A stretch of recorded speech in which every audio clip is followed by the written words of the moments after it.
On est nul, on est archi nul. Nouvelle défaite à domicile pour Saint-Etienne, 3 buts à 1 face à Monaco. Une victoire de Monaco qui, je pense, je trouve, est largement méritée. Monaco qui a joué, en réalité, on n'a pas l'impression qu'il s'est joué, qu'il se soit beaucoup forcé, sauf après l'égalisation stéphanoise. On va refaire le débrief du match. Mais c'est un match, j'ai l'impression de l'avoir vu 50 fois cette saison, c'est-à-dire c'est toujours les mêmes trucs. Et sur le plan technique, c'est une catastrophe. C'est incroyable le déchet technique qu'on a eu dans le jeu. Ce soir, les joueurs ont été mauvais, vraiment mauvais. J'ai vraiment le sentiment que cette équipe de l'AS Saint-Etienne, là, termine la saison complètement à bout de course en quelque sorte. On a eu cette petite parenthèse enchantée du derby, mais si on enlève ce match-là, franchement, c'est sidérant. Alors, voilà, je fais le débrief rapidement et puis après je vous dirai pourquoi j'ai l'impression qu'on a vu 50 fois ces matchs-là, des trucs que je comprends toujours pas, des choix tactiques qui sont faits par l'entraîneur, mais de toute façon, il reste 2 matchs, donc on va essayer comment dire, de s'accrocher à ces 2 matchs. Je pense que, enfin, c'est pas je pense, on voit bien que chaque journée qui passe nous rapproche de la Ligue 2. La Ligue 2, elle est là, elle est devant nous. Je sais que beaucoup d'entre vous considèrent que c'est fini.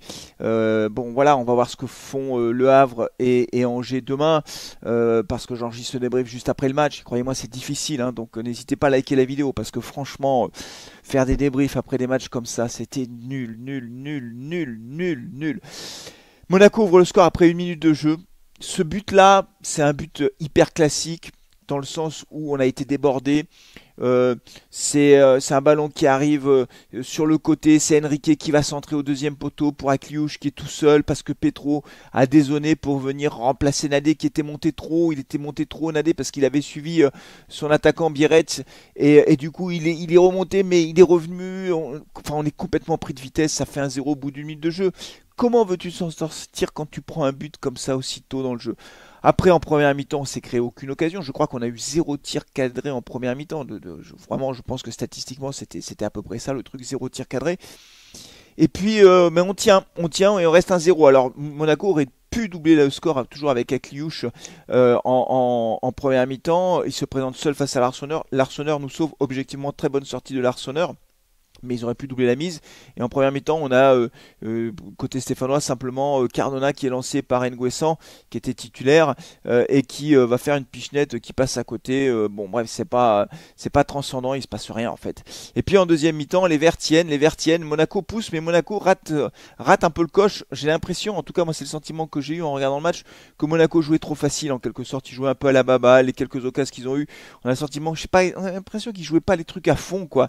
Et ils se font surprendre. Alors, on aurait pu égaliser avant sur un contre stéphanois magnifiquement mené avec Davitashvili qui part sur le côté.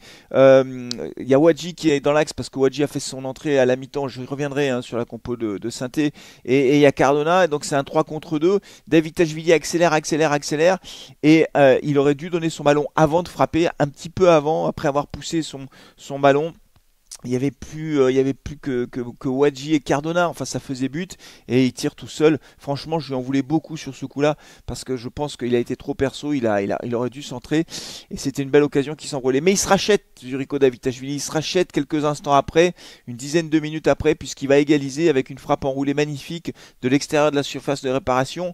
Et là, encore une fois, comme toujours, parce que je vous dis, ce match, j'ai l'impression de l'avoir vu 50 fois, un but qu'on prend d'entrée de jeu, on égalise, on a l'impression d'avoir fait le plus dur et on prend le deuxième 2 minutes après. 2 minutes, on tient 2 minutes, c'est un truc de dingue en fait. Tu tiens 2 minutes quoi. Et là c'est Al Mousrati qui va frapper de l'extérieur de la surface de réparation. Je sais pas ce qu'a fait l'Arseneur. Il nous l'a déjà fait une fois ou deux ça. Le ballon est plein axe. Hein. C'est pas un ballon qui part en pleine lucarne. Hein. Vous voyez, c'est pas l'extérieur du pied de Morera, hein, Strasbourg, qui part dans la lucarne qui est inarrêtable. Là le ballon arrive dans l'axe, mais l'Arseneur anticipe. Je sais pas, il anticipe sur le côté, le ballon arrive au milieu et donc du coup il est battu. Je sais pas ce qu'il a fait. Dites-moi si vous avez compris ce qu'a fait l'Arseneur sur ce coup-là, ou est-ce qu'il est responsable ou pas. Enfin, c'est très bizarre, mais un ballon qui arrive dans l'axe comme ça, un ballon qui est frappé de l'extérieur de la surface, peut-être qu'il est caché au moment du départ du ballon, je sais pas, mais en tout cas ça fait 2-1. Et là pour le coup les Verts, ils s'en remettront jamais. Il y a des changements qui sont faits, il y a Benold qui rentre, Mouton qui rentre, et on prend le troisième but à la 78e minute. C'est Balogun qui va récupérer un ballon. Il est lancé alors que Bernauer avait essayé de dégager le ballon et il est lancé. Bernauer est encore au sol et il se présente face à l'Arseneur et là il va pas rater le coche et ça fait 3-1. Alors trois buts à la maison, encore une fois, hein. Brest en avait mis 3. Enfin bon, je vous fais pas la liste de tous ceux qui nous ont mis autant de buts. On est à 74 buts encaissés depuis le début de saison. C'est un truc de. Mais c'est un truc de fou. C'est incroyable. On prend 3 buts par match, quoi. 3 buts par match. Mais comment tu veux gagner des matchs si tu prends 3 buts par match? Et on le sait qu'on est nul. On le sait. Mais alors ce soir, le déchet technique, moi je sors aucun joueur, hein. Vraiment, il n'y a aucun joueur qui est sorti du lot. C'était des passes à l'adversaire. Et quoi, fait un match cataclysmique. C'était catastrophique. Ce soir, il a été bon face à Lyon. Ce soir, c'était épouvantable. Alors, moi, je sais pas. Je vais émettre quelques hypothèses, mais ça ne sera que les miennes, et puis vous me direz si vous êtes d'accord ou pas. Mais je pense, la première hypothèse que j'émets, c'est que euh, comme c'est toujours les mêmes joueurs qui jouent, et comme il leur demande de jouer à 300 à l'heure, aujourd'hui, on a des mecs qui sont cuits. Je pense que Aekwa, par exemple, je pense que là, il a plus de jus, en fait. On sent que les mecs physiquement ils tiennent plus en fait. Moi j'ai l'impression en tout cas. Alors quand t'as le public qui te galvanise, quand t'es face à Lyon et que t'as 42 000 spectateurs et que tu mènes et tout ça, je pense que ça te galvanise et que même si t'es fatigué, tu vas piocher dans tes réserves au-delà de ce que tu es capable de faire. Mais c'est pas tous les matchs. Et d'ailleurs, comme il n'y a pas beaucoup de rotation, comme c'est toujours le même 11 de départ ou quasiment toujours le même 11 de départ, et que c'est les mêmes joueurs et qui fait des changements mais plutôt en fin de partie, bah, tu as quelquefois des joueurs qui jouent alors qu'ils ne devraient pas jouer. Comment se fait-il qu'on apprenne que Stassin est blessé et que ça faisait plusieurs matchs visiblement que c'était déjà limite et que tu le fais quand même jouer? Tu prends trop de risques en fait. Et donc je pense que voilà, on est dans une situation où les mecs, là aujourd'hui, le 11 de départ, il est usé en fait. Les mecs sont usés, ils sont fatigués. Ouais, c'est des joueurs professionnels, hein. Mais comme on leur demande, comme Orneland leur demande beaucoup d'intensité, d'aller sur le porteur du ballon, de ne pas laisser les adversaires jouer, les mecs ils se donnent, ils se donnent, ils se donnent, et j'ai l'impression qu'ils sont fatigués. Alors je me trompe peut-être, encore une fois, je n'ai pas la prétention d'avoir la science infuse, mais comment expliquer des écarts de performance comme ceux qu'on voit avec Ekwa par exemple, mais pas seulement Ekwa, bah, le nombre de passes adversaires de Apia c'était terrible, même Mouefek, Tardieu n'a pas été bon, Cardona n'a pas été bon, David Tachvili marque ce but qui encore une fois masque un peu le reste parce que David Tachvili, bah, le fait qu'il n'ait pas fait la passe, je lui en voulais beaucoup. Et puis défensivement, Nadé, c'est en ce moment Nadé, je pense que physiquement il tient plus. C'est le bon exemple d'ailleurs Nadé. Je pense que Nadé là, et en ce moment là, c'est catastrophique ces matchs. Je le trouve pas bon du tout quoi. Il n'était pas comme ça il y a 2-3 mois. Je le trouvais moins mauvais en fait. Je trouvais même qu'il était plutôt pas mal. Voilà, on prend 3 buts encore à domicile. Bon, après sur la compo, je suis désolé, je veux pas, parce que quand je dis ça, il y a plein de supporters qui réagissent en disant ouais arrête, arrête avec Orneland, etc. Mais après on a le droit de pas être d'accord, mais je vais vous dire ce que je pense. Et puis c'est la règle du jeu. Bah, c'est Carton Rouge TV, c'est ma chaîne, je vous dis ce que je pense. Vous êtes d'accord, vous n'êtes pas d'accord, vous le dites dans les commentaires. Mais titulariser N'Guessan, mais je pense que c'est un joueur qui a du talent. Je pense que c'est un joueur qui a un bel avenir. On sent qu'il a du ballon, etc. Physiquement, il est frêle parce qu'il est jeune encore, il est très jeune. Mais le titulariser dans un match aussi important face à Monaco, qui potentiellement va jouer la Ligue des Champions, et que toi tu joues pour lutter et ta survie en Ligue 1, le mettre titulaire, pour en plus le sortir à la mi-temps. Mais c'est terrible pour lui, tu le sors à la mi-temps. C'est ce que j'ai dit pendant le live.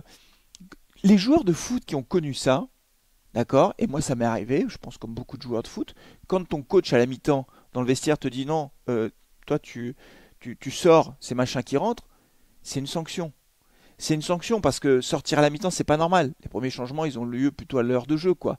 Donc si on te sort à la mi-temps c'est qu'on n'est pas content de toi. Donc c'est un message qui est envoyé en disant t'as pas fait un bon match. Tu le titularises, tu lui rends pas service en faisant ça. Ça lui met beaucoup de pression. Et en plus, tu le sors à la mi-temps. C'est vécu comme une sanction. Il s'en remettra, il est jeune, hein. Mais franchement, c'est pas bien. Je comprends pas. Et d'ailleurs, quand Wadji est rentré, on a senti. Alors, Wadji, il a pas marqué, hein. Mais il avait quand même plus de présence physique, plus rapide, plus gaillard, quoi. Voilà. Tu aurais mis Sissoko, franchement, tu mettais Sissoko, physiquement, Sissoko, je pense qu'il tient mieux les duels. À un moment donné, il y a eu un épaule contre épaule. Alors, il a obtenu le coup franc, N'Guessan. Mais épaule contre épaule, je crois que c'était un défenseur monégasque. Le défenseur monégasque l'a fait valdinguer à 3 mètres. Il est trop juste encore pour jouer titulaire des matchs en Ligue 1.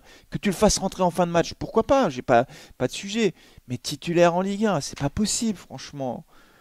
Et pour le sortir à la mi-temps en plus, à la limite tu le mets titulaire, mais tu le laisses jusqu'à la 60e pour pas lui donner le sentiment de le sanctionner. C'est pas, ça va pas en fait, ça va pas.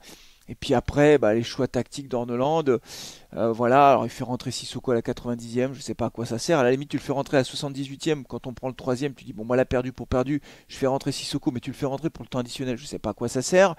Euh, et puis, au-delà de ces gesticulations sur le banc de touche, où il siffle tout le match, en fait, il ne parle pas, hein. Il siffle tout le match. Bon, ok, moi, je veux bien, hein, mais ok, bon, il siffle tout le match. Je sais pas à quoi ça sert, mais visiblement, c'est peut-être très bien de faire ça. Je sais pas. Ça marche pas bien pour les résultats. Mais au-delà de ça, je veux dire, tu ne changes jamais de tactique. Là, enfin, tu égalises à un partout. Les mecs, ils se jettent encore devant, quoi. Ils se jettent encore. Tu peux pas temporiser un peu. Tu peux pas faire des changements de rythme de temps en temps. Donc les mecs, ils se jettent. Donc on l'a vu plusieurs fois pendant le match. Le bloc stéphanois n'était pas du tout compact. Les lignes étaient étirées. Entre les défenseurs épuisés, qui à un moment donné, c'est une image qui m'a frappé, on a le ballon, on relance. Nous, nos défenseurs sont encore quasiment sur notre surface de réparation, sur la ligne, dans l'entrée de la surface de réparation. Les attaquants sont dans le camp de Monaco. Tu as 60 mètres entre les attaquants et les défenseurs. Mais tu as des espaces, mon pauvre. Mais c'est open bar. Mais pourquoi? Parce que les mecs sont fatigués, en fait. Tu leur demandes trop, en fait. Tu as un système de jeu qui leur demande trop. Ils ne peuvent pas suivre. Ils peuvent le faire par séquence. Mais à un moment donné, si tu fais pas de changement, tu égalises. Et franchement, là, t'égalises. C'est un peu inespéré l'égalisation de Saint-Etienne. Ah, mais t'es en Hollande, tu temporises. Tu dis, les gars, stop, stop, on temporise là, on temporise. Je dis pas que tu mets le bus à la 65e minute, mais tu vas temporiser. Non, les mecs, ils se précipitent, ils se précipitent. Parce que le but de Monaco, franchement, quand il arrive, le deuxième but, au-delà du fait que l'Arseneur, je sais pas trop ce qu'il fait, il y a deux Monégasques qui sont au deuxième poteau tout seuls, hein. Alors le ballon est contré, ça revient sur un Monégasque qui est à l'entrée de la surface de réparation, Al Musrati qui venait de rentrer, et donc il a tout le temps de frapper. Mais on est complètement dépassé. Les mecs t'égalisent, c'est inespéré, et donc tu repars encore. Moi je comprends pas. Je ne comprends pas la tactique dans Hollande. Je ne sais pas. Par ailleurs, alors je sais, il ne changera pas de tactique, hein. On a compris, hein. On mourra avec le 4-3-3, on ne changera jamais. Mais ton attaquant de pointe est blessé, bah, c'est peut-être le moment d'essayer un 4-4-2. Parce qu'on me dit, ouais, mais les mecs, ils sont. On essaye autre chose sur le plan tactique. À un moment donné, tu peux quand même essayer autre chose. Il l'a fait face à Lyon. Il a sorti un attaquant, il a fait rentrer un défenseur, on menait. Moi, je suis désolé, un match nul, c'est pas mal, hein, face à Monaco, hein. Tu peux faire la même chose, hein. Tu peux essayer de garder le match nul. C'est pas déshonorant. Match nul à domicile face à Monaco, c'est bien. D'ailleurs, c'est ce qu'a fait le Havre. Et c'est peut-être ça qui va leur permettre de jouer les barrages et pas nous. Non, non, nous on égalise. Allez, go, go, go, go, go. C'est infernal en fait. Moi je comprends pas, je comprends pas, je comprends pas. Voilà. On n'a pas l'effectif pour jouer comme ça toute la saison. Les mecs sont épuisés, les mecs sont blessés et on continue. Voilà, et on prend 3 buts par match et on continue. Et on prend raclée sur raclée. À l'extérieur 3 buts, à domicile 3 buts. Qu'est-ce que tu veux que je te dise? Qu'est-ce que tu veux que je te dise? On est nul. Voilà, c'est tout. On est nul. Et Hollande, voilà, on va attendre la fin de saison. On va soutenir l'équipe toujours, encore et toujours. On espère que demain les résultats, on espère comme chaque journée en fait, que Le Havre et Angers ne gagneront pas. S'ils gagnent, alors là je vous dis pas. Et puis on attendra la prochaine journée. On va attendre. Mais c'est vraiment là, je commence vraiment à saturer sur les gesticulations d'Ornoland sur le banc de touche et sur ses choix tactiques, hein. Je sature, hein, je sature. I am saturing, ok? C'est bon là, ça commence vraiment à me fatiguer. Allez, c'est tout pour le débrief parce que je suis en train de m'énerver tout seul, c'est pas bon. Il est quasiment minuit, donc faut pas que je m'énerve, ça sert à rien. Je referai peut-être un débrief à froid, je sais pas, je verrai. Peut-être lundi que je ferai un débrief à froid et qu'on regardera en fonction des résultats des autres. Je pense que je ferai une autre vidéo lundi, je serai un peu plus calme. Là, je fais le débrief à chaud, donc je suis énervé, forcément. Allez les amis, dites-moi ce que vous en pensez, vous. Prenez soin de vous, de vos proches, et allez les verts. Ciao.